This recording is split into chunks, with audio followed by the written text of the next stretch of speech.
Assalamualaikum warahmatullahi wabarakatuh. Perkenalkan, nama saya Erizal MPD, calon guru penggerak Angkatan 11 Kota Padang. Kali ini saya akan melaksanakan aksi nyata modul 1.4, menyebarkan pemahaman dan penerapan pengalaman budaya positif. Selamat menyaksikan video ini. Assalamualaikum warahmatullahi wabarakatuh.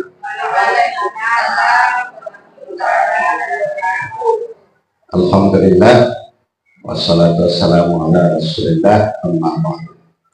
Bersyukur kita pada Allah pada siang menjelang sore ini kita bisa berkumpul di lokal kelas 3 ini dalam rangka melaksanakan kegiatan kompel kita. Kemudian salawat dan salam untuk Nabi kita, Nabi besar Muhammad sallallahu alaihi wasallam. Yang kita hormati Ibu Kepala SDN 01 Sawahan, Bapak Ibu Majelis Guru SDN 01 Sawahan. Hari ini kegiatan kita adalah aksi nyata modul 1.4, menyebarkan pemahaman dan penerapan pengalaman budaya positif oleh Erizal MPD, calon guru penggerak Angkatan 11 Kota Padang.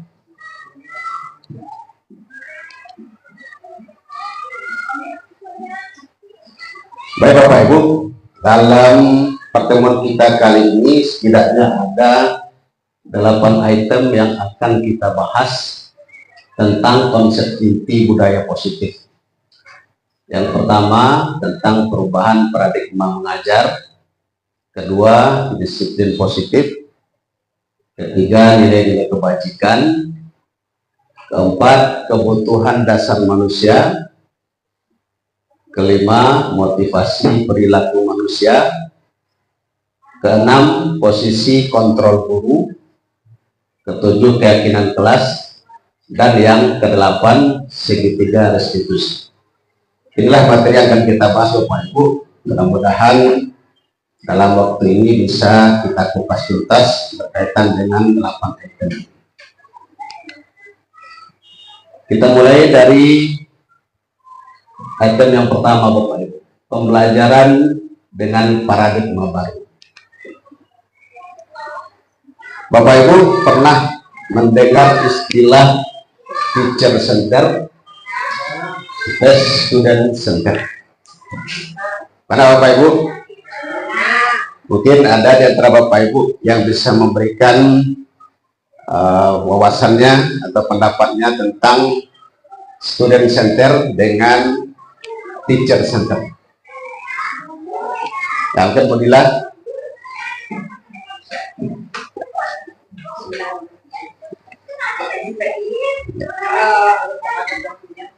Teacher center ini pembelajaran berpusat kepada guru. Ya. Jadi salah satunya guru yang mencari tahu, mengingatkan dan menuntut untuk peserta didiknya. Sementara yang student center pelajar atau peserta didik yang berpusat kepada anak itu semuanya. Ya, luar biasa. Bila tangan dulu buat Bila. Kan Bu Kepala akan Bu menambahkan sedikit yang teacher center pembelajaran itu berpusat pada guru yang memberikan informasi, sementara siswa hanya menampung apa yang diberikan oleh guru. Artinya di sini guru yang lebih aktif daripada siswa. Sedangkan student center di sana adalah siswa yang lebih aktif, jadi guru hanya sebagai pembimbing siswa yang mengungkapkan ide-ide mereka. Iya, luar biasa. Tepuk tangan Bapak Ibu untuk kepala kita. Jadi Bapak Ibu, fenomena hari ini di dunia pendidikan yang dibahas ataupun dikaji secara mendalam tentang pembelajaran yang berpihak kepada murid. Jadi teacher center ini Bapak Ibu sederhana seperti ini. apapun makanannya, minumannya tetap P1. Artinya apa? Sekalipun kurikulum berganti, apakah KTSP, apakah K13, sekarang kurikulum merdeka, pola belajar tetap sama, berpusat kepada guru. Sementara student center adalah pembelajaran yang berpihak kepada murid, dan inilah yang menjadi cita-cita Ki Hajar Dewantara, bahwa seorang guru hanya diibaratkan sebagai seorang petani yang berkebun. Ya, dia hanya sekedar bekerja, mengolah kebunnya, merawat kebunnya, dan tanaman itu sebagai seorang murid. Hanya Pak Ibu, di pembelajaran dengan paradigma baru merupakan pembelajaran yang dirancang berdasarkan pembelajaran berdiferensiasi, sehingga peserta didik belajar sesuai dengan kebutuhan. Jadi intinya pembelajaran yang diinginkan hari ini adalah pembelajaran yang berpihak kepada murid, bukan berpusat kepada guru. Lanjutkan Pak Ibu.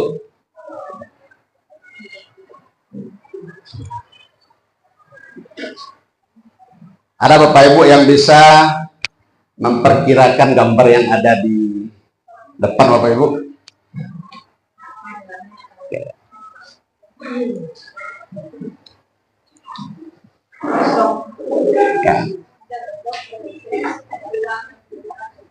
Ini sebuah perumpamaan Bapak Ibu, tangan yang menggenggam. Saya butuh 2 orang pemain Bapak Ibu. Mungkin bisa dari ibu-ibu lah, dari ibu dulu. Mungkin Bu Citra dengan Bu Gita bisa membantu ke depan, Bu Citra. Oke.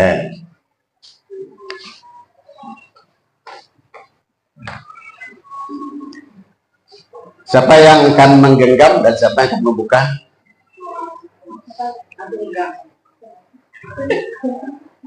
Oke. Nah, jadi Bu Gita yang menggenggam, Bu Citra yang akan membuka. Caranya seperti ini. Bu Gita genggam tangannya seolah-olah Bu Gita merahasiakan sesuatu. Dan Bu Citra merayu sedemikian rupa Bu Gita agar bisa membuka tangannya. Nah, tepuk tangan dulu untuk Bu Citra. Nah, silakan Bu Gita dan Bu Citra, action. Kita mau buka tangannya juga. Dikasih uang mau, dikasih uang mau. Tolong lah buka. Tolong lah. Pak Ilham masuk. Tolong lah. Bu Gita cantik. Bu Gita cantik deh. Tolong lah. Oke. Apakah Bu Gita mau membuka tangannya dengan rayuan Bu Citra?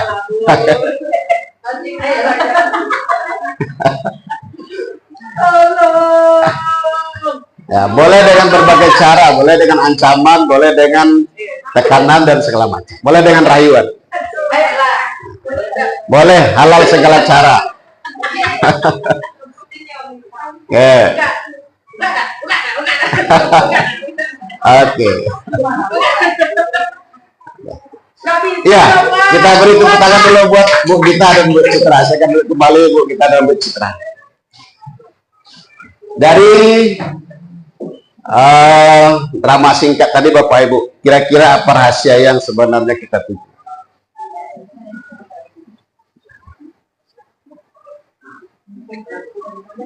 Nah Bapak Ibu, ini berkaitan dengan miskonsepsi tentang teori kontrol. Bahwa selama ini kita mungkin ada anggapan bahwa murid itu berada di bawah kontrol kita. Ternyata selama ini anggapan kita itu adalah keliru. Kenapa Bu Gita tidak mau membuka tangannya? Karena di dalam dirinya tidak ada motivasi intrinsik, motivasi dalam diri. Sementara Bu Gita, Bu Citra ada berperan memberikan motivasi ekstrinsik. Ternyata motivasi intrinsik Bu Gita lebih kuat dibanding Nah, jadi Bu Gita mau membuka atau tidak itu tergantung dirinya. Mau dia buka atau mau tidak dengan apapun rayuan. Nah, inilah Bapak Ibu ilusi kita selama ini tentang murid. Yang pertama, ilusi guru mengontrol murid. Jadi ada anggapan di dalam pikiran kita selama ini ketika mengajar bahwa kita bisa mengontrol murid. Itu anggapan yang keliru. Kalaupun di dalam kelas anak-anak kita diam, patuh dan tenang, itu belum tentu berasal dari motivasi dalam dirinya. Bisa jadi karena takut hukuman, atau bisa jadi karena takut dimarahi oleh gurunya. Kemudian yang kedua, anggapan bahwa semua penguatan positif, efektif, dan bermanfaat. Itu belum tentu. Jadi apapun kita berikan nasihat kepada anak kita berikan wejangan-wejangan yang bermanfaat, itu belum tentu berlaku efektif. Kemudian yang keempat, kritik dan membuat rasa bersalah mampu menguatkan karakter. Ini ada orang beranggapan Bapak Ibu bahwa mencela apa yang dikerjakan anak, kemudian membuat anak itu merasa bersalah atas apa yang dia lakukan. Ada guru beranggapan itu bisa membentuk karakter anak. Ternyata menurut teori ini hal itu salah. Kemudian yang keempat, ilusi bahwa orang dewasa berhak memaksa. Kita beranggapan guru ini pemegang kendali, jadi berhak memaksa murid di dalam pembelajaran kita atau di dalam kelas kita. Ternyata anggapan itu Bapak Ibu ternyata itu tidak benar. Nah, inilah miskonsepsi selama ini tentang teori kontrol. Bagaimana seorang guru memahami atau mengontrol seorang muridnya di dalam kelas. Ternyata pada kesimpulannya sebenarnya kita sebagai seorang guru tidak mampu mengontrol orang lain, tidak mampu mengontrol anak. Kenapa demikian? Karena ketika anak itu berbuat atas kontrol kita, itu belum tentu dia lahir dari nuraninya. Maka akan ada kemungkinan ketika kita tidak ada di samping mereka, di hadapan mereka, mereka akan kembali melakukan hal yang sama. Jadi ibaratnya seperti disiplin kucing Bapak Ibu. Jadi kalau ada kucing, ada lawak, ada wak di situ, maka kucing itu akan anteng, sopan, santun. Tapi payuak kadapua sementara Bapak Ibu, agak saikua, hilang lawak warnanya. Lanjutkan Pak Ibu. Mengubah paradigma stimulus respon ke pendekatan teori kontrol menurut Stephen R. Covey. Hari Bapak Ibu, jadi teori yang lama ini yang kita pakai Bapak Ibu. Sementara teori yang baru inilah yang dipakai oleh kurikulum Merdeka. Selama ini kita beranggapan bahwa kebutuhan kita itu sama. Jadi murid awak ke Bapak Ibu dalam anggapan awak ketika awak maja sama salahnya gitu. Sementara anak-anak kita itu punya potensi yang berbeda dan cara belajar yang berbeda. Nah, kemudian yang kedua, semua orang melihat hal yang sama. Sementara di teori kontrol, setiap orang memiliki gambaran yang berbeda. Jadi Bapak Ibu, ada anak dalam pembelajaran kita, awaknya tidak mencaliak kepada Bapak Ibu. Tapi, nya masuk ke dalam kepalanya. Ada anak baraja, lainnya mau dituna madok kau apa tapi penganaan tak kamak. Kemudian ketiga, kita mencoba mengubah orang agar berpandangan sama dengan kita. Sekarang kita berusaha memahami pandangan orang lain tentang dunia. Jadi kita menghargai pandangan yang berbeda Pak. Ini kita bacakan saya secara singkat. Kemudian perilaku buruk dilihat sebagai suatu kesalahan. Jadi selama ini Bapak Ibu kan begitu. Kalau ada anak kita berbuat salah, maka kita akan tertanam di diri kita sentimen negatif.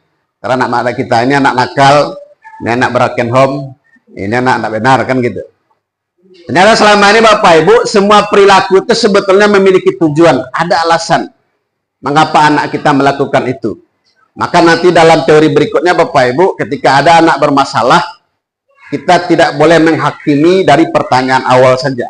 Ada nanti Bapak Ibu namanya segitiga restitusi, bagaimana kita menggali mulai dari menstabilkan emosinya, kemudian memvalidasi kesalahannya, kemudian menanyakan keyakinan yang disepakati bersama. Kemudian keyakinan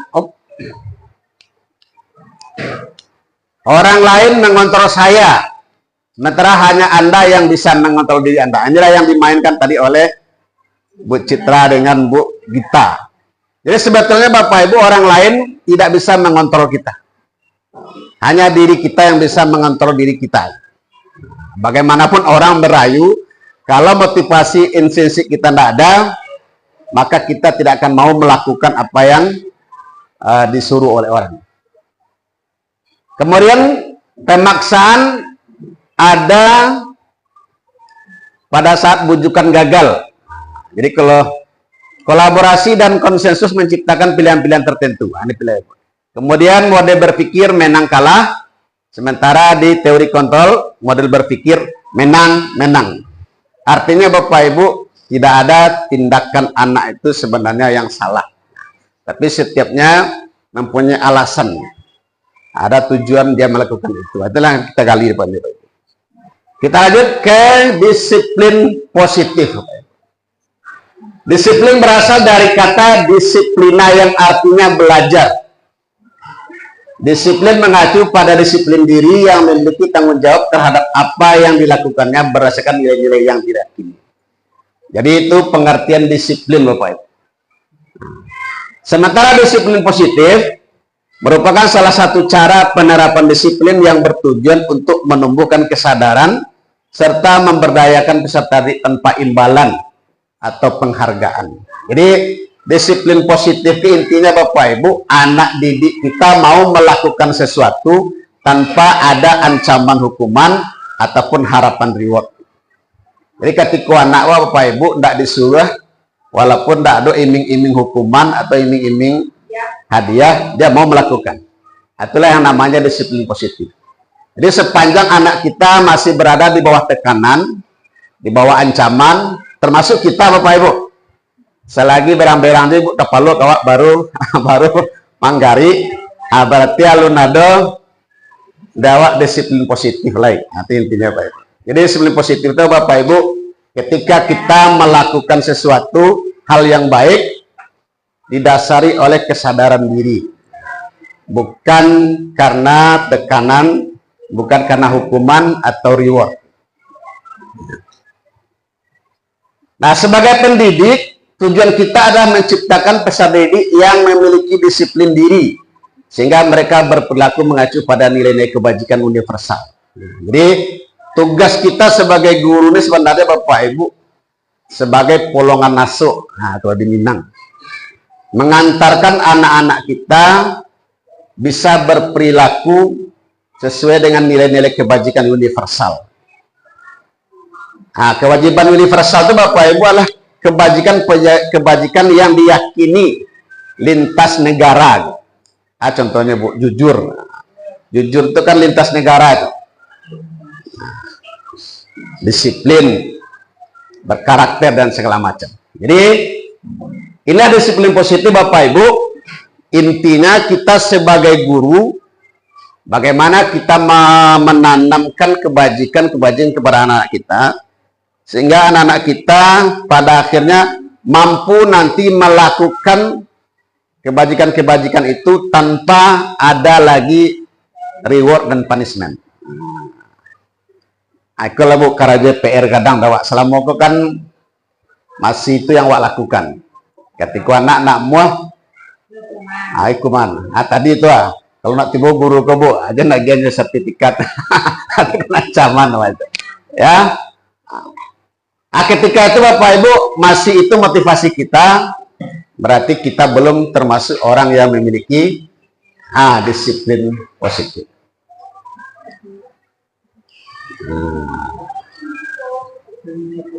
Ini nilai-nilai kebajikan ini Bapak Ibu, nilai-nilai disepakati bersama, terlepas dari suku bangsa, artinya lintas negara ya, lintas suku, lintas agama. Nah, ini teori-teori Bapak Ibu yang kalau menurut profil Pancasila ini nilai-nilai universal tuh Bapak Ibu. Menurut IBO ini, menurut keterampilan life skill, nah ini bisa kita baca Bapak Ibu. Lanjut. Lanjut kita ke kebutuhan dasar manusia. Kebutuhan dasar manusia adalah suatu yang kita lakukan untuk mendapatkan apa yang kita inginkan. Seluruh tindakan yang kita lakukan memiliki tujuan tertentu, dan semua usaha terbaik yang kita lakukan adalah dalam rangka agar kebutuhan dasar kita terpenuhi dengan baik. Jadi artinya Bapak Ibu, kebutuhan dasar kita adalah sesuatu yang kita usahakan untuk memilikinya. Itu kebutuhan. Demikian juga dengan anak-anak kita. Nah, ini Bapak Ibu, kebutuhan kita bertahan hidup, kasih sayang dan rasa diterima, penguasaan, kebebasan, dan kesenangan. Jadi semua orang butuh ini Bapak Ibu. Kalau di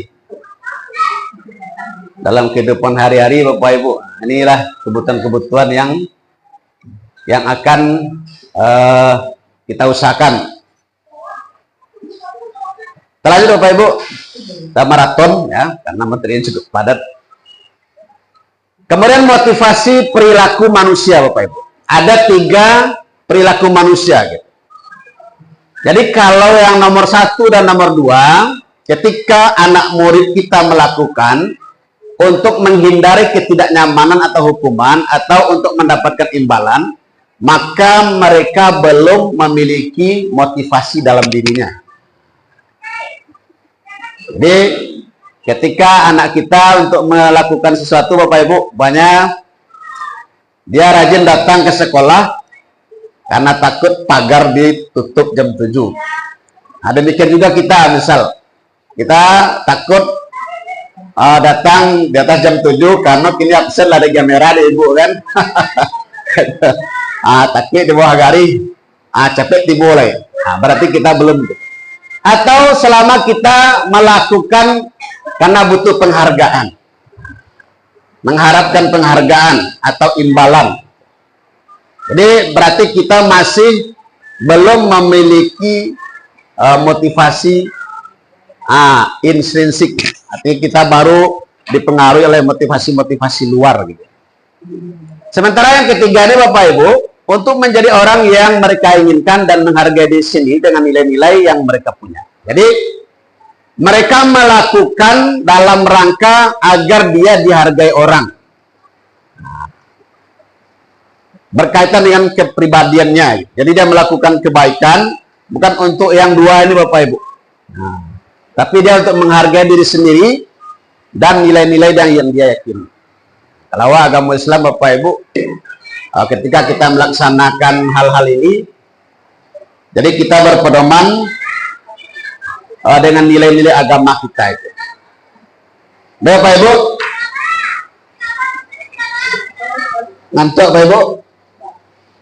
Kalau enggak awak ada ice breaking dulu Bu. Yang salah sudah malagu kamu Bu. Kamu deh Bu. Saya enter ya Bapak Ibu. Kita mulai. Benar. Jadi benar. Atau kita lanjut. Yang cepat Pak Ibu.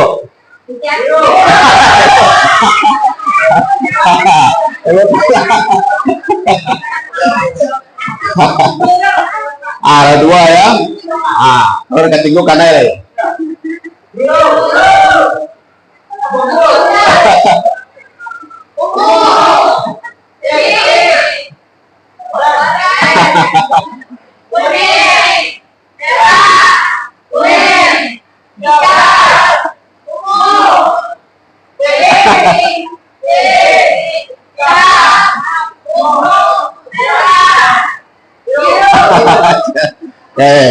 Jadi dulunya Bapak Ibu, tangan dulu Bapak Ibu. Nah, Pak hilangkan pula ya. Jadi dia dulunya sebutkan warna air. Nah, jadi Bapak Ibu.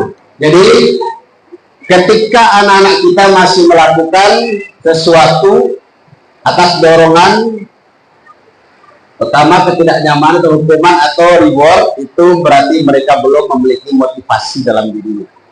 Nah, ketika mereka sudah melakukan itu untuk menghargai dirinya dan untuk menghargai nilai-nilai yang mereka yakini, itulah baru yang dikatakan mereka sudah memiliki disiplin positif.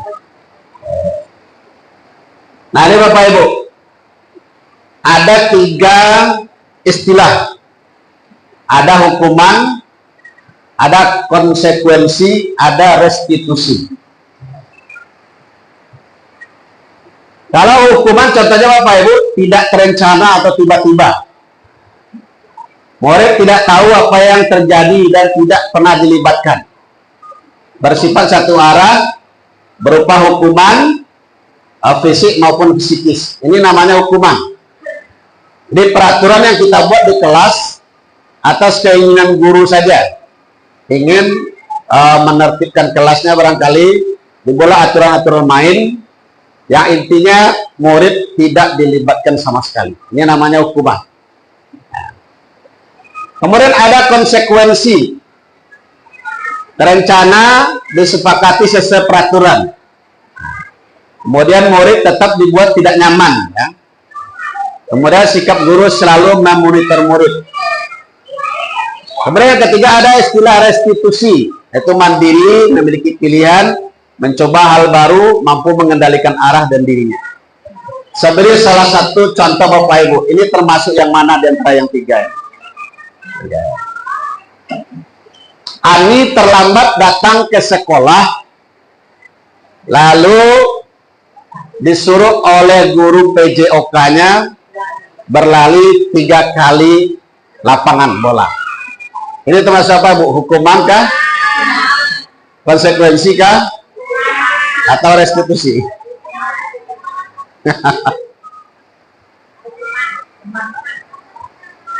Ada dek mahasiswa?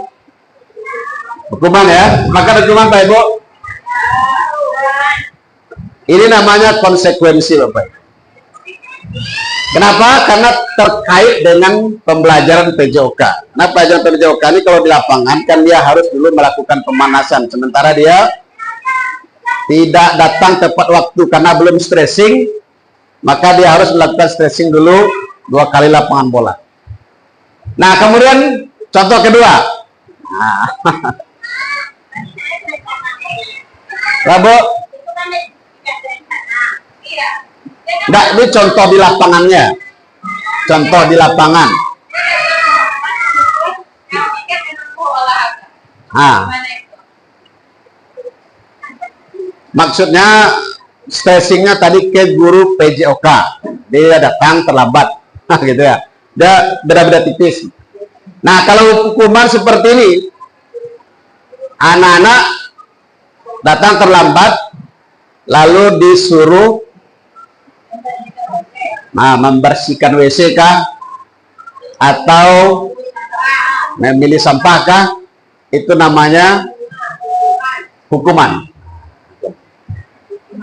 Nah, jadi sifatnya hukuman ini Bapak Ibu sikap tiba-tiba saja, suka-suka orang yang tekanan itu. Kecuali lapangan lah berasia, WC lah berasia, lain-lain lah berasia. Tapi itu terlambat lagi kau kerja apa? Itu namanya hukuman. Sementara restitusi ini Bapak Ibu itu ada prosesnya yang kita lakukan. Awak panggilannya dulu. Sudah tuh awak tanya kok nyota lambe. Kemudian apa alasannya telambe? Kemudian wak kitchen kayaknya ayat keyakinan selama konanya atau namanya restitusi Bapak. Nanti ada praktek Bapak Ibu. Jadi maka dalam pembelajaran Bapak Ibu kita diharapkan minimal konsekuensi dengan restitusi. Nah, kalau hukuman ini Bapak Ibu dihindari, apalagi hukuman fisik.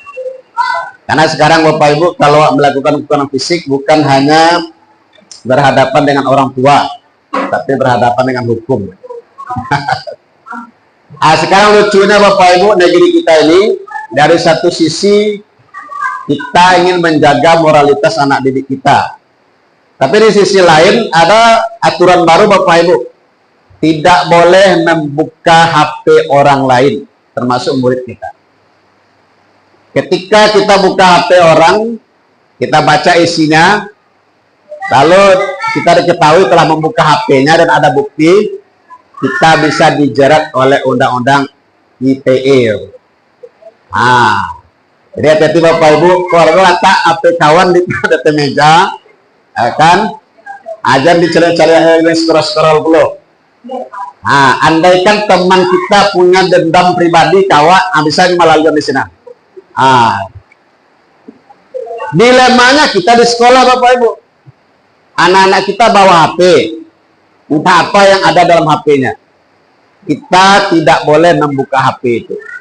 Maka salah satu solusi Bapak Ibu menghadapi hal ini, mesti ada kolaborasi yang kuat antara seorang guru dengan orang tua.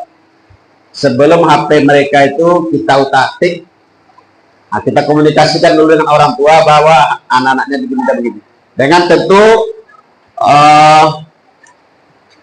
ada indikasi-indikasi seperti itu. Masih ingat Ibu ya? Ya. Ada 5 posisi kontrol guru Bapak Ibu. Di mana kita berdiri hari ini. Yang pertama, penghukum. Itu sakete hukum kok. sakete hukum. Sakete lapian Bu. Ini hukuman ya. Kemudian yang kedua, pembuat rasa bersalah. Adakah kita Bapak Ibu sebagai guru berperan sebagai seorang guru pembuat rasa bersalah bagi anak-anak kita? Nanti kita lihat indikator-indikatornya Bapak Ibu. Kemudian berposisi sebagai teman. Ada guru Bapak Ibu yang memposisikan dirinya dengan muridnya sebagai seorang teman. Kemudian yang keempat sebagai pemantau. Dan yang kelima sebagai manajer. Minimal Bapak Ibu dari 5 posisi kontrol ini, kita berada pada posisi yang keempat dengan yang kelima. Kok dapet Bapak Ibu, sekurang-kurangnya berada di posisi kampe. Sebagai pemantau, kalau dapat sebagai seorang manajer. Kita lihat indikasinya Bapak Ibu. Ini sebagai penghukum. Contoh, kalau anak talambe disuruh, ini kasusnya Bapak Ibu, siswa tidak memakai atribut lengkap saat upacara, ini kasusnya. Maka ketika 5 posisi kontrol guru ini, si penghukum akan menyuruh anaknya hormat bendera. Itu biasa berlaku di dunia militer Bapak Ibu. Karena di dunia militer itu memang harus seperti itu. Si pembuat merasa bersalah, dia akan mengatakan begini, awak jolai, gitu. Gitu. Matang awak telambe, akhirnya awak aja baru. Itu kan? Artinya kamu selalu mengecewakan saya. Ya, kecang karena awak kecewa Ibu jawab, lamodeku lah, awak aja baru. Terus, tolong cek. Nah, kemudian yang ketiga, ini Bapak Ibu, ini kalau kita berperan sebagai seorang teman, ayo dong ikuti aturan sekolah, tolong bantu Bapak atau Ibu sekali ini ya. Sudah, tidak apa-apa, lain kali jangan berbuat seperti ini lagi ya. Itu berperan awak sebagai teman Bapak Ibu. Artinya, kemudian kalau kita sebagai pemantau, kamu sudah melanggar peraturan sekolah, kamu tahu konsekuensinya. Setelah upacara, kamu beli atributnya ke koperasi dan jangan diulangi lagi. Nih, pemantau Bapak Ibu. Jadi, kita bilang ke anak kita apa yang telah dia langgar. Baik. Kemudian, kita tanyakan keyakinan apa yang telah dia langgar gitu. Sementara sebagai seorang manajer Bapak Ibu, apakah kamu tahu kesalahanmu, bagaimana cara kamu memperbaikinya? Nah, ini yang dari anak dulu. Jadi kalau ada anak salah, awak tanya karena awak kesalahannya, cara inyo memelukan kesalahannya itu. Umpamakan Bapak Ibu anak kita tidak bikin PR gitu ya. Lalu kita tanya kepada anak kita, tahu kamu kesalahan, tahu atau tidak mau PR? Tuh tanya Bapak Ibu karena awak caranya dawak le supaya awak bisa membuat PR. Jadi awak tanya kayaknya Bapak Ibu. Inyo yang mencari solusinya untuk hal yang telah lakukan. Pemanyanya membuli kawan. Tanya kayaknya tahu kesalahan awak. Membuli kawan. Awak tanya karena awak caranya awak supaya awak tidak membuli kawan lain. Jadi ini 5 posisi kontrol guru Bapak Ibu yang ada. Maka bagi seorang guru setidaknya kita mampu berada pada level yang keempat ini, memantau. Bagus-bagusnya kita sampai pada posisi manajer. Inilah yang diharapkan Bapak Ibu dalam pembelajaran sekarang. Seorang guru tidak lagi berada pada posisi 1, 2, dan 3. Sebagai penghukum, ya guru yang paling disenangi anak itu ini Bapak Ibu. Ya kan? Mangasa anak salah, jangan salah gitu kan.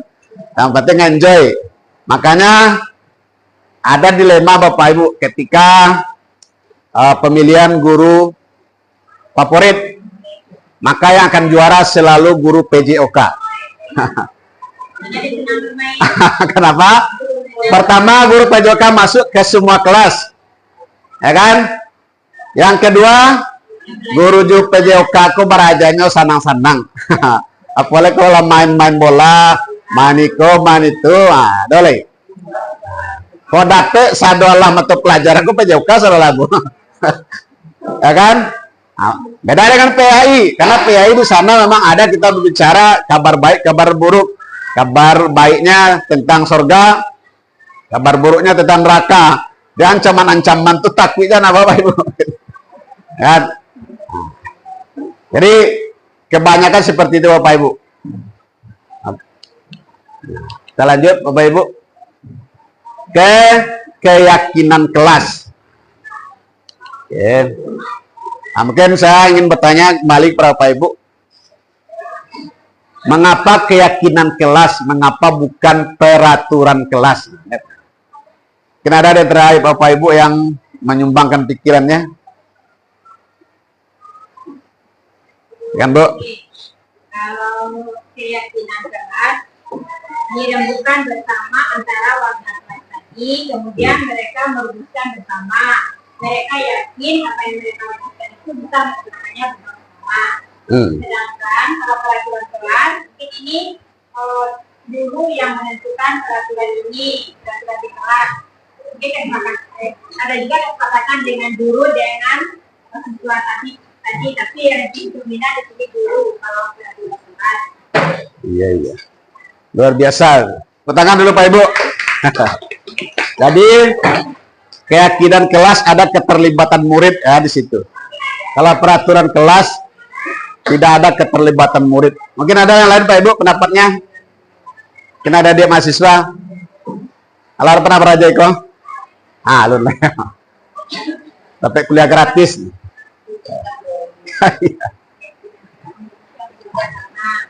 Nah, jadi betul apa yang dikatakan oleh Ibu Kepala tadi, bahwa keyakinan kelas itu adalah peraturan yang kita buat yang melibatkan peserta didik kita di dalam kelas kita itu.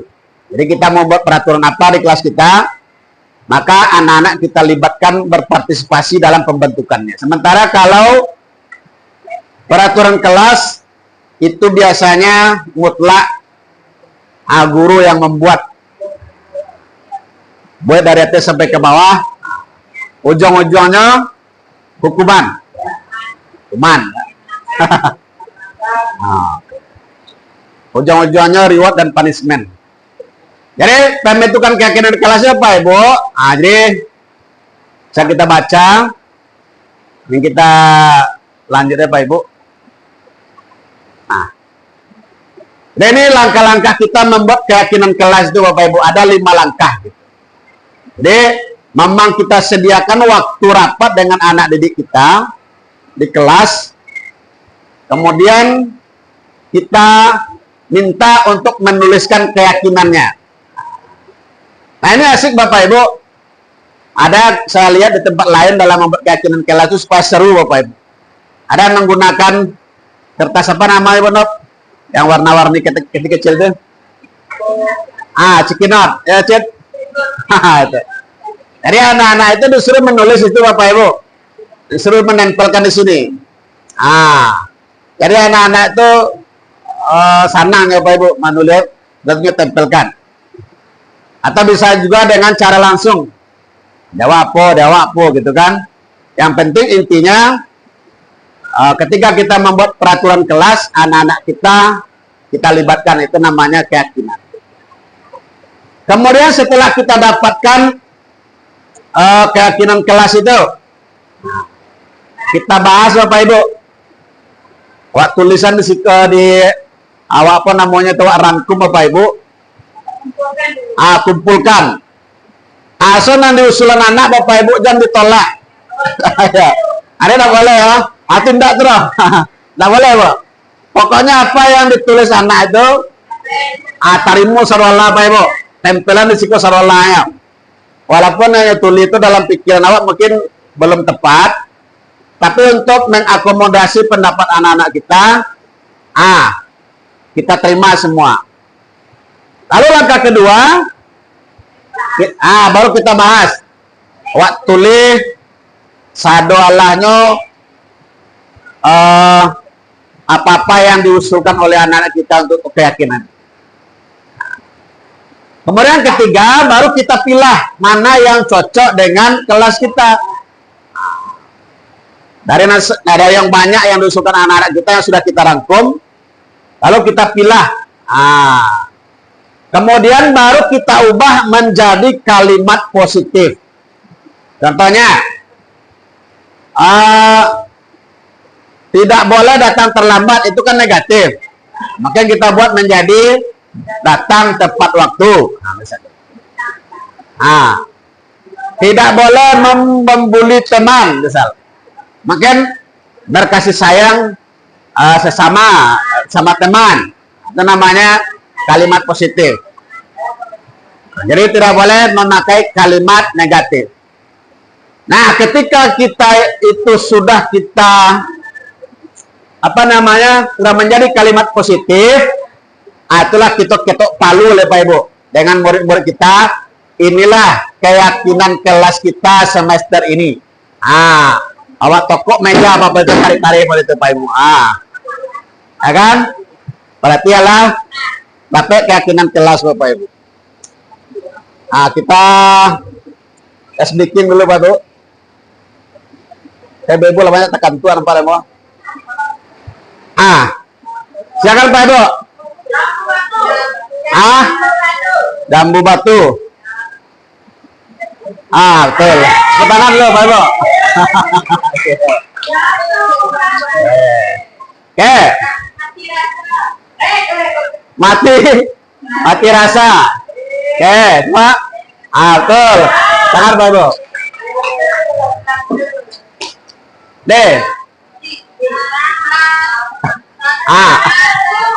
Apa? Tantangan seru apa tangan seru? Tantangan seru, oke. Lanjut.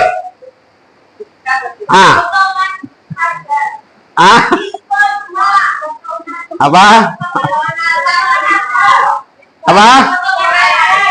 Potongan harga. Ada pot, ada tong, ada an, ada dolar ya. Betul ya? Oke. Oke. Lanjut. A.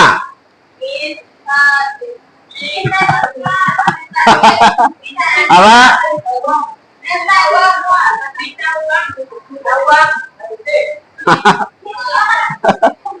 Minta apa?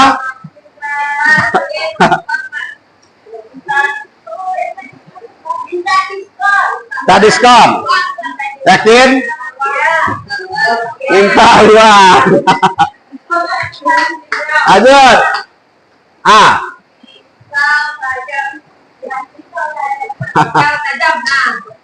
Apa? Pisau tajam. Yakin? Go. Tangan dulu. Lanjut. A.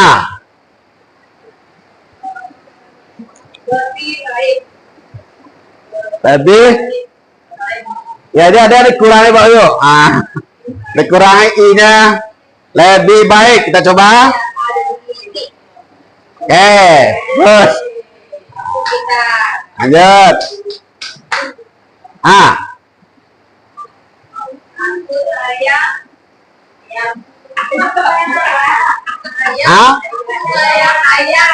Aku sayang ayah. Kita lihat. Oke. Lanjut Pak Ibu.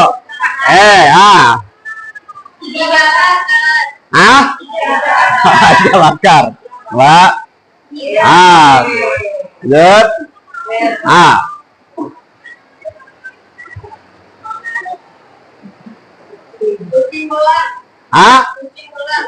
Kucing belang. Oke, kucing belang Pak Ibu. Oke. Hebat Bu ya. Bisa menganalisis kabar.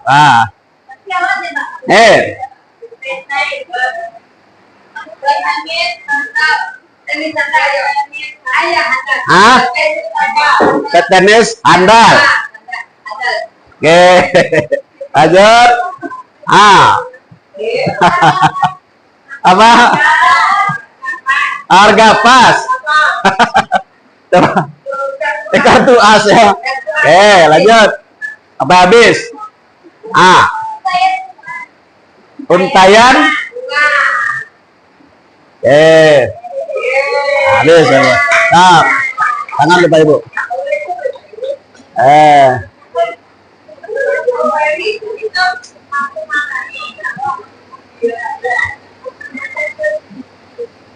Nanti boleh saya bagikan Pak Ibu. Yang butuh nanti.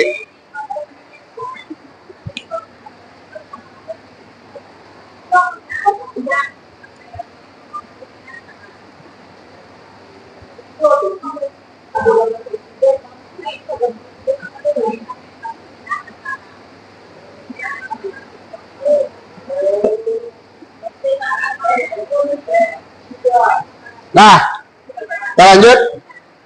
Nah, kita lanjut Bapak Ibu. Nah, ini contoh dari hasil keyakinan kelas 5 misalnya. Bertanggung jawab, bersikap jujur, bersikap tenang, bersikap sopan, saling tolong menolong, hidup rukun. Tidak ada satupun yang termuat kalimat negatif. Jadi seperti ini Bapak Ibu. Kalau dapat keyakinan kelas kita buat. Kan Bapak Ibu semua sudah ya? Sudah ya? Ada yang belum? Kan yang belum berusahakan Bapak Ibu untuk kelengkapan kelas kita. Jadi bocoran rahasia Bapak Ibu, ini salah satu pemilihan petang itu ada yang tidak lengkap, ada yang kelasnya. Mungkin hiasannya rapi, yang lain rapi, tapi yang tetek bengeknya lupa. Kena tahu Ibu.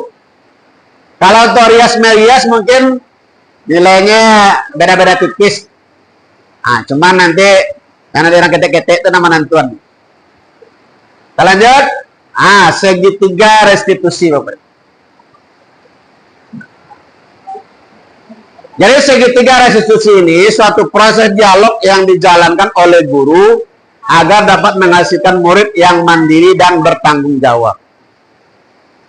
Jadi dalam menangani masalah Bapak Ibu, ketika anak-anak kita bermasalah apapun masalahnya di sekolah, maka seorang guru hendaknya melakukan penanganan masalah dengan mempraktekkan segitiga restitusi ini. Jadi kita panggil dia dulu. Setelah kita panggil, kita ajak dialog. Kemudian apakah kita tanya apa kesalahan yang dia lakukan. Kemudian kita tanya lagi, apa alasan mereka melakukan hal tersebut. Nah, baru lalu kita tanyakan keyakinan kepada mereka. Ya kan? Apa keyakinan kelas yang sudah disepakati. Misal kasus Bapak Ibu, ada anak kita membuli temannya di kelas. Jadi jangan kita adili anak-anak itu di hadapan temannya. Kadang-kadang awak kan Bapak Ibu spontan. Ketika anak ada, langsung baberang di muka kawannya itu. Ya kan? Langsung dihantam mentalnya Bapak Ibu. Sehingga sampai pulang anak itu tidak berbunyi. Karena mentalnya udah awak. Nah, kita panggil Bapak Ibu, mungkin di jam istirahat. Kita pertama dulu kita stabilkan identitasnya dulu. Gitu. Mungkin kata-katanya begini sebagian kecil Bapak Ibu. Awak tanya kayaknya Pak kok talande. Ada bicara seperti ini. Awak mengatakan ke anak awak itu Bapak Ibu, mungkin talande itu biasa. Mungkin sebagian orang pernah melakukan hal itu. Jadi kita bukan membenarkan pekerjaannya Bapak Ibu, tapi tujuan awal kita itu supaya dia tidak berada di bawah tekanan kita. Supaya dia mau menceritakan apa sebenarnya yang terjadi. Jadi awak pancing dulu. Dulu ibu pernah lo mau itu mah. Tapi kini ibu sebenarnya ndak nyo mencari sianan salah ada, sianan benar ada. Tapi ibu ingin membantu awak agar keluar dari masalah awak tuh. Itu namanya menstabilkan identitas Bapak Ibu. Jadi awak dekati anak tuh supaya anak itu tidak berada di bawah tekanan awak, gitu. Supaya nyo mau setelah nyo stabil Bapak Ibu, baru awak tanyakan alasan anak tuh melakukan itu, kenapa? Ya mungkin Nabil, mungkin kamu punya alasan kenapa kamu membuli si C misalnya. Mungkin dia nanti Bapak Ibu karena dia sudah stabil identitasnya, dia bisa nanti mengungkapkan secara apa. Kadang-kadang adalah Bapak Ibu, seperti ke tahun lalu yang bikin lucu, Pak Zal Fitra. Ada seorang anak namanya Akbar, Bu. Dia tidak suka sama Pak Zal, hanya gara-gara gigi Pak Zal itu tidak rapi. Bagaimana suku ke Pak Zal? Itu gigi mencari gigi apa itu nasi kuat apa? Tidak ada. Tapi karena cara penanganannya di bawah tekanan Bapak Ibu, takut anak tuh. Akhirnya orang tuanya minta dipindah gitu. Karena anak tuh ditekan gitu kan. Jadinya ya alasan tidak suka mencari gigi ya. Nah, setelah dia mau mengungkapkan alasan dia melakukan hal tersebut Bapak Ibu, baru kita tanyakan keyakinan kelas kepada dia. Dari perbuatan kamu tadi, menurut kamu keyakinan mana yang sudah kamu langgar? Jadi wak tembakan ke dirinya Bapak Ibu, wabalian ke dirinya gitu. Supaya dia merasa bertanggung jawab atas apa yang dia lakukan. Nah, lalu ketika dia mengatakan tidak boleh membuli Bu, misalnya. Nah, kalau kamu sudah tahu itu yang kamu lakukan, awak tanya lagi. Ausau dawak bisa. Acaro dawak supaya awak tidak membuli kawan lagi bisa. Gitu. Jadi awak minta Bu dari pendapatnya. Kalau andaikan lapo Bapak Ibu, umpamanya saya akan membuat ini Bapak Ibu, akan membuat tulisan 100 kali. Saya tidak akan membuli lagi, tapi dari dirinya Bapak Ibu. Yang berjanji ke dirinya, bukan awak yang nyuruh. Bilo ke karajon, yang awak kecen tadi. Awak tanya Bapak Ibu. Besok aja pi Bapak Ibu. Kalau besok kecennya besok, awak tanya. Kalau hariko kecennya hariko. Kan macam-macam tuh Bapak Ibu, namanya pikiran anak akan melakukan itu, namanya segitiga restitusi. Jadi dalam menangani masalah murid, hendaklah guru di pembelajaran saat ini yang di apakah di PNM atau kurikulum Merdeka itu mampu menerapkan segitiga restitusi dalam menyelesaikan masalah yang dihadapi anak. Ini sederhana sebenarnya Pak. Nah, ini contohnya Bapak Ibu, langkah-langkah segitiga restitusi. Nah, ini kata-katanya Bapak Ibu. Buat salah itu wajar, tidak ada manusia yang sempurna. Ibu bapak pernah melakukannya. Ibu tidak cari kesalahan siapa-siapa. Kamu berhak merasa begitu. Nah, itu terserah. Itu namanya tahapan menstabilkan identitas. Kemudian tahapan kedua, validasi tindakan yang salah. Nah, ini beberapa contoh pilihan katanya Bapak Ibu. Kalimatnya, kamu pasti punya alasan, padahal kamu melakukan bisa lebih baik dari itu. Kamu patut bangga, kamu melakukan karena mempertahankan sesuatu. Nah, itu namanya kalimat yang digunakan untuk memvalidasi tindakan mereka yang salah. Kemudian baru kita tanyakan keyakinan kemudian kepada mereka. Setelah dia mau mengungkapkan alasannya, nah, apa keyakinan kelas kita? Nilai apa yang telah disepakati bersama? Seperti apa gambaran sebuah kelas yang ideal menurut kamu? Kamu ingin menjadi orang yang seperti apa? Nah, jadi kita kejar dia Bapak Ibu. Dengan apa? Dengan pertanyaan-pertanyaan untuk memvalidasi, untuk menanyakan keyakinan kelas kepada mereka. Nah, sampai di sini Bapak Ibu, ada mungkin pertanyaan? Ini mungkin perlu Bapak Ibu yang ini, yang keyakinan kelas tadi, kemudian yang segitiga restitusi ini, mungkin hal baru bagi kita. Sebenarnya mungkin ada kita sudah mempraktikkan Bapak Ibu, cuman mungkin selama ini kita belum tahu bahwa itu namanya segitiga restitusi. Jadi harapannya, ketika ada anak bermasalah, jangan kita hakimi mereka di hadapan temannya, atau di hadapan orang lain. Kadang-kadang Bapak Ibu, kadang-kadang seorang pimpinan cenderung seperti itu. Kalau tidak berang di buku orang banyak itu rasanya. Saya pernah bertanya seorang pimpinan, kenapa Ibu senang memarahi saya di depan orang lain? Ternyata dia punya alasan Bapak Ibu. Ya kalau di berangan tuanto, nan lain tidak mendengar kecilnya, masa awak salah. Tidak ada alasannya gitu. Nah, berarti Bapak Ibu, dalam rangka penerapan disiplin positif, hendaknya guru memiliki standar kepribadian. Jadi, seorang guru dulu Bapak Ibu, untuk menerapkan segitiga restitusi atau disiplin positif ini, harus punya kepribadian dulu. Artinya, memang murid percaya dengan kita. Yang kedua, profesional, kemudian memiliki sosial yang baik, di mana guru mampu merefleksi dirinya dalam posisi kontrol saat ini.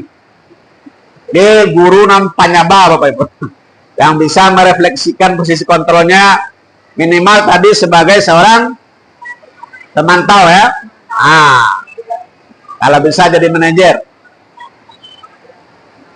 Nah, maka pemenang jalan dirinya menjadi seorang manajer yang menuntut muridnya menjadi insan yang mandiri, merdeka dan bertanggung jawab, sebagaimana yang dituju oleh standar pendidikan nasional.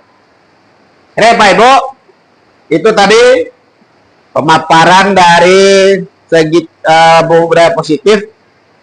Mudah-mudahan Bapak Ibu materi-materi tadi walaupun belum kita kupas secara mendalam, setidaknya Bapak Ibu sudah mendapat gambaran Bagaimana budaya positif itu bisa kita terapkan. Mungkin bisa kita simpulkan Bapak Ibu. Yang pertama, nah, kita mulai lagi dari atas Bapak Ibu. Nah, ini yang pertama. Usahakan kita sebagai seorang guru hari ini tidak lagi berada pada posisi teacher center. Sadualanya guru. Ibarat sebuah gambar, murid sebagai gelas, kita sebagai cerek, manuangan. Bahkan kadang-kadang Bapak Ibu sebagian lebih dari itu, seperti anak bayi malah. Diambian pisang, dibukan kulitnya, dikikian, disuan, enggak aja dapat anak itu. Jadi tak usah pindah ke sini Bapak Ibu ke posisi student center. Nah, sebetulnya itu paradigma Bapak Ibu. Kemudian yang kedua, dalam teori posisi kontrol sebetulnya kita tidak bisa mengendalikan orang lain. Yang mengendalikan dirinya adalah dirinya sendiri. Ini diharapkan anak-anak kita Bapak Ibu, mereka bisa kita hantarkan memiliki sikap melakukan sesuatu itu bukan lagi karena reward, bukan karena punishment. Jadi memang dari unsur motivasi intrinsik mereka, bukan ekstrinsik. Nah, tentu kita sebagai seorang guru Bapak Ibu mengerti kebutuhan anak-anak kita di kelas. Nah, inilah yang dimaksud dengan pembelajaran berdiferensiasi. Jadi pelajaran diferensiasi sebenarnya Bapak Ibu, kita menyelenggarakan pendidikan di kelas sesuai dengan kebutuhan anak. Apa yang dibutuhkan oleh anak, tentu seorang guru di kelas itu paham. Jadi bukan mereka itu disamakan atau diseragamkan. Nah, kemudian ini udah tadi. Nih, hukuman, konsekuensi, dan restitusi Bapak Ibu. Usahakan Bapak Ibu kita tinggalkan metode hukuman terhadap anak-anak kita berpindah ke konsekuensi dan restitusi.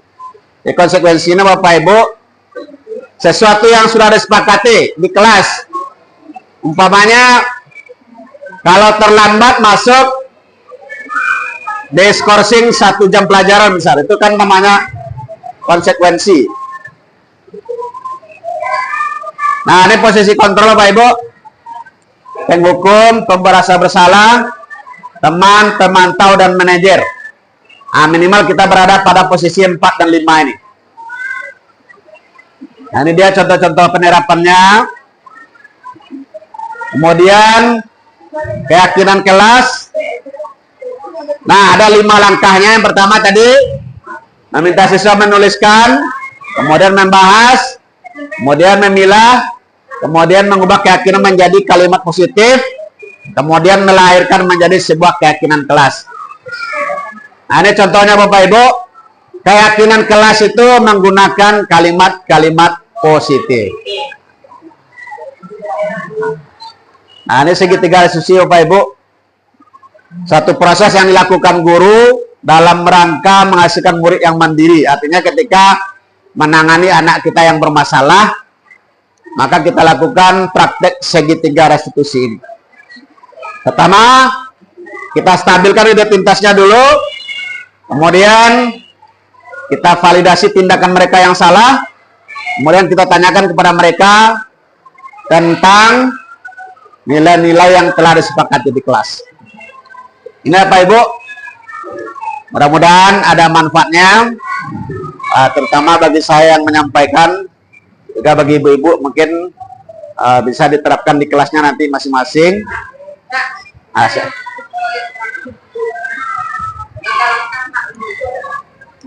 Ini. Nah. Ini.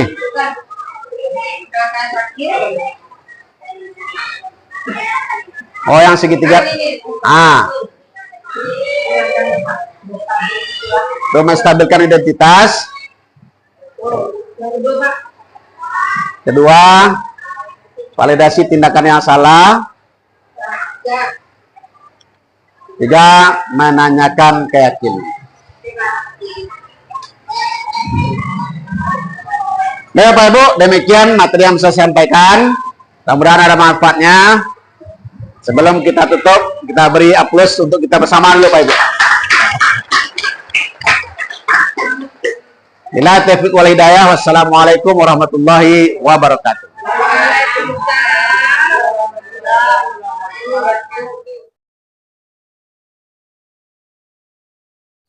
Assalamualaikum warahmatullahi wabarakatuh.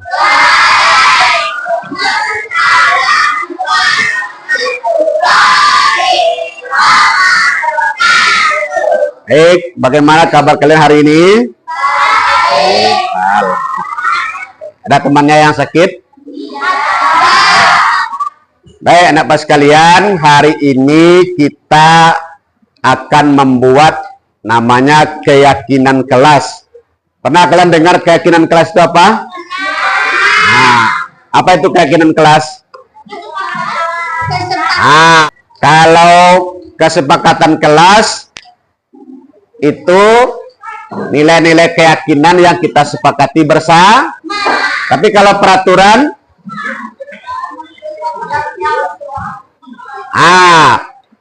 bagus. Tata tertib yang harus kita patuh. Biasanya dalam membuat keyakinan kelas dengan peraturan kelas apa bedanya? Kalau peraturan kelas biasanya guru saja yang membuat ya.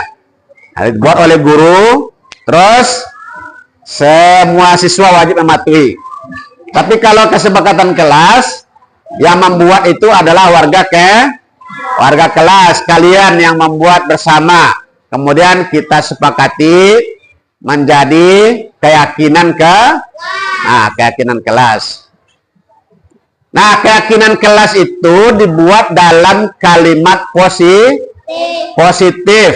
Contohnya, kalau dalam peraturan kelas dilarang mencontek. Nah, itu kalimat positif atau negatif? Negatif, berarti itu peraturan Kalau dalam keyakinan kelas itu bagaimana? Harus jujur atau jujur. Nah, kemudian dilarang mencemooh teman. Kalau dalam kesepakatan kelasnya apa? Atau keyakinan kelasnya menghargai teman. Kalau tadi kan jangan membuli, sekarang diganti menjadi menghargai. Nah, itulah yang disebut dengan keyakinan nilai-nilai kebajikan universal yang kita sepakati bersama. Paham, Tom? Bapak akan beri kalian masing-masing satu kertas ini. Silakan kalian tulis apa yang akan menjadi atau apa yang menjadi keyakinan kalian masing-masing untuk dijadikan kesepakatan kelas. Paham? Nah, silakan, cukup satu saja setiap masing-masing kamu. Hanya satu saja. Oke? Nah, silakan ditulis.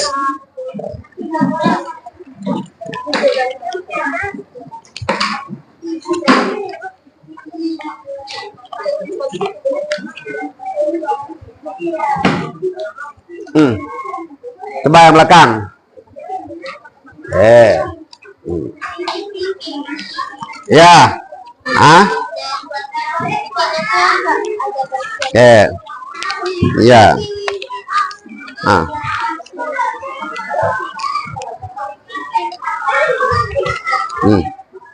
Nah, silakan langsung ditulis.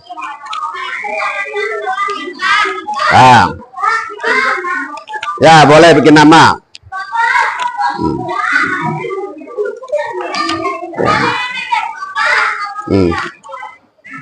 Apa? Nggak ada lemnya, oke.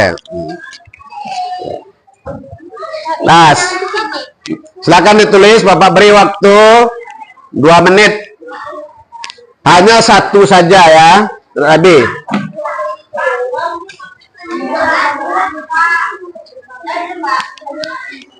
Ah, belum. Ya, kamu tulis satu keyakinan kelas yang ingin kamu usulkan atau ingin kamu jadikan keyakinan kelasmu.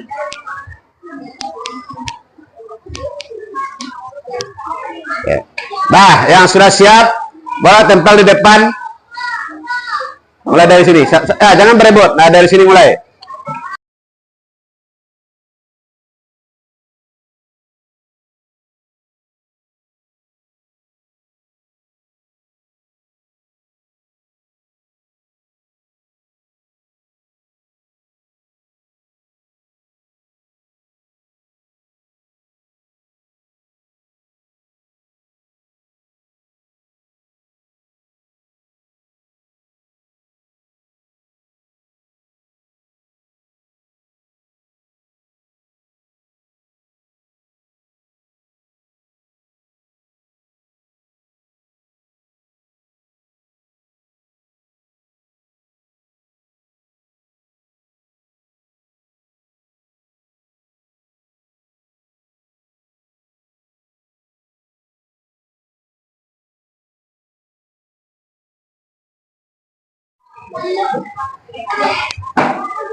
Nah, baik Bapak sekalian, terima kasih. Tadi kamu sudah menulis satu masing-masingnya yang akan diusulkan menjadi keyakinan kelas.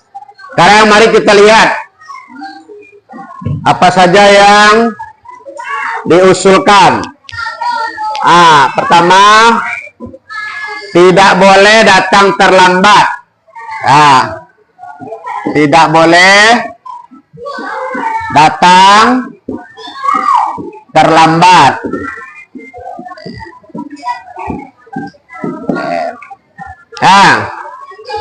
Kemudian tidak boleh membuat PR di sekolah.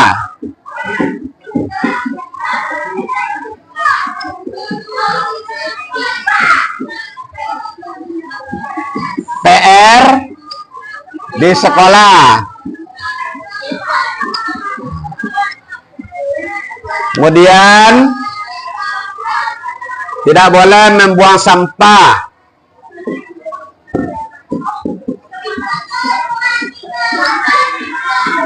Membuang sampah sembarangan.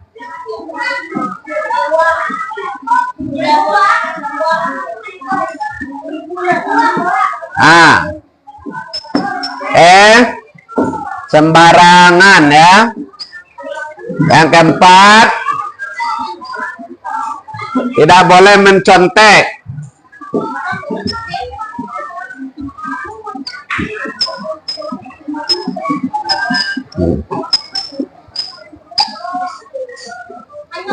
Terus nomor 5, tidak boleh mengejek.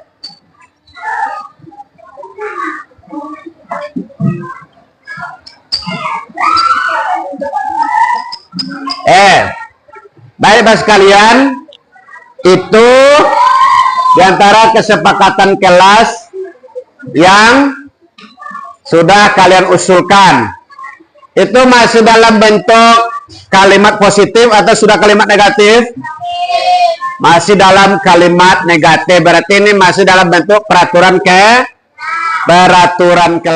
Baik, dari usulan kamu tadi sudah dapat beberapa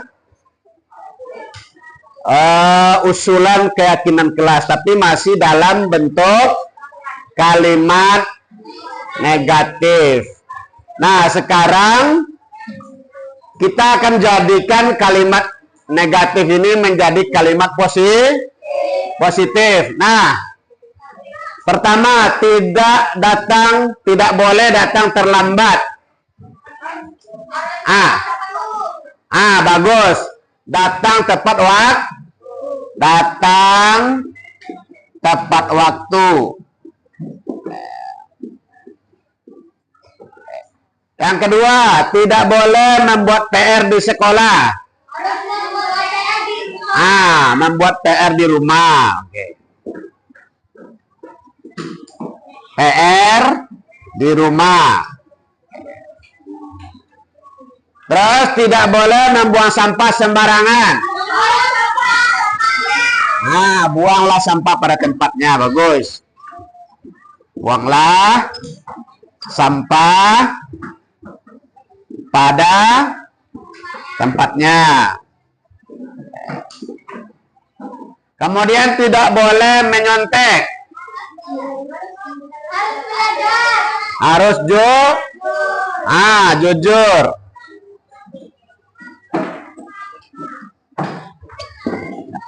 Tidak boleh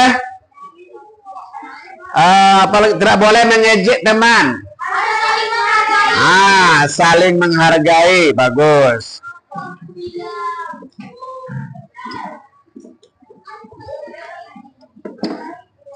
Saling menghargai. Baik, alhamdulillah sudah kita dapatkan kesepakatan kelas kita. Yang pertama apa? Datang tepat waktu. 2. Membuat PR di rumah. 3. 4. Jujur. 5. Saling menghargai. Nah, itulah kesepakatan kelas yang telah kita buat bersama. Apakah kita sepakat ini kita jadikan keyakinan kelas kita? Sepakat? Ya, kita tepuk tangan dulu.